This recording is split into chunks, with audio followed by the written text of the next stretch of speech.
Children are sponges, adults are hopeless. You have heard it 1,000 times. And if you started learning a language after school, you have probably used it as an excuse.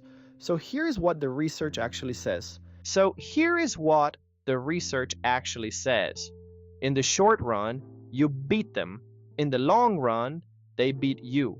And that famous cutoff age everybody quotes, researchers are still arguing about it, and the argument is more interesting than the number. What children are genuinely better at, and the study of 2/3 of a million people that gave us the famous number, and the reanalysis that took it apart. Part 1. The first year, and the result nobody expects. 1978. Catherine Snow and Marian Hufnagel-Hoyle follow English speakers who have just moved to Holland and test their Dutch 3 times across their first year. Same country, same immersion, different ages. In those first months, the fastest progress was not made by the little ones. It was made by the 12 to 15-year-olds and by the adults. And read that bottom line again, because it is the part that breaks the myth. The 3 to 5-year-olds scored lowest on every single test. It even held for pronunciation. At the start, the adults were better than the children at imitating and producing Dutch sounds. The children caught up within about 4 or 5 months, because an adult brings things a 4-year-old simply does not have. You can read, you know what a verb is, you can look up a word, notice a pattern, and deliberately practice it, and you already own an entire first language to hang the new one on. Part 2. But children win the marathon. Because by the end of that same year in Holland, the picture had changed. The best control of Dutch belonged to the 8 to 15-year-olds. The adults had started faster and then flattened out. And that is the distinction the myth completely misses. The question was never who learns faster.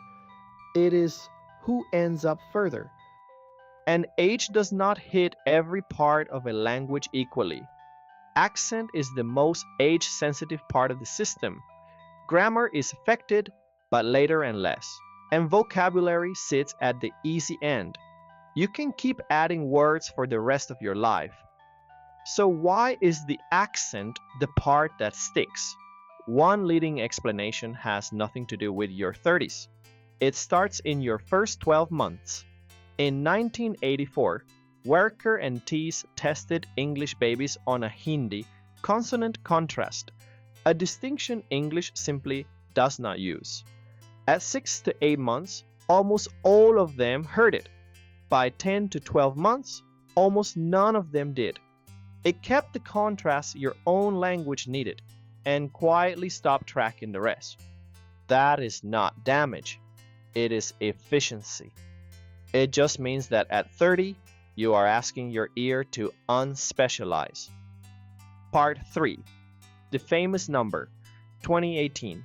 Hartshorn, Tenenbaum, and Pinker publish the largest study of its kind ever run, a grammar quiz that went viral online, answered by 669,000 people. Their model said something startling. Your ability to learn grammar holds up almost completely. And there is a second number in that same paper that almost nobody quotes. To end up genuinely native-like, the authors estimate you need to start by about 10 to 12, because after that you run out of time before the rate drops. So let's do what we always do here. Where is the source? And here the source is excellent. Huge sample, real journal, serious researchers. So this is a different kind of check. The question is not whether the study is good. The question is what happened next. Because the argument did not stop in 2018. In 2021, Chen and Hartshorn came back with over 1 million people, and a model deliberately built to allow smooth curves rather than sharp ones. the drop was still there. At 17.9, then in 2022, van der Slik and colleagues split the learners into types instead of pooling them all together.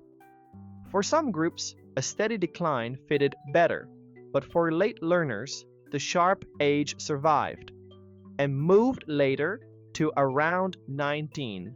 Hartshorn published a reply in 2024. That argument is still live. So the honest verdict is this: that something declines in late adolescence is not really in dispute. The exact age, the shape of the curve, and whether one single age fits everybody, all of that is still being fought over. And notice what nobody in that argument is claiming. Not one of those papers says an adult cannot learn a language. They are arguing about the slope of a line. You are not in that argument. You are just deciding whether to open the book. First, be honest about the accent. That is the one place where starting young really does buy something you cannot fully buy back. You can improve your pronunciation enormously at any age, but sounding indistinguishable from a native speaker is rare after childhood. Second, stop treating an accent as a failure. An accent is not a mistake. It is a record of the fact that you already speak another language. Clear and confident beats native and imaginary.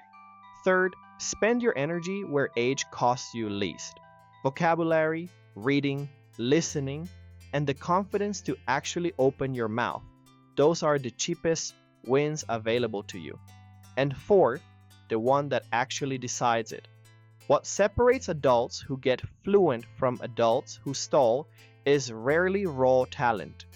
It is hours of real contact with the language. Age may set the ceiling. Contact decides whether you get anywhere near it. So the honest scoreboard looks like this. Children end up further, especially in accent. Adults start faster and can study deliberately. And the famous cliff is still being argued about, but nobody is arguing that you cannot learn. Your homework.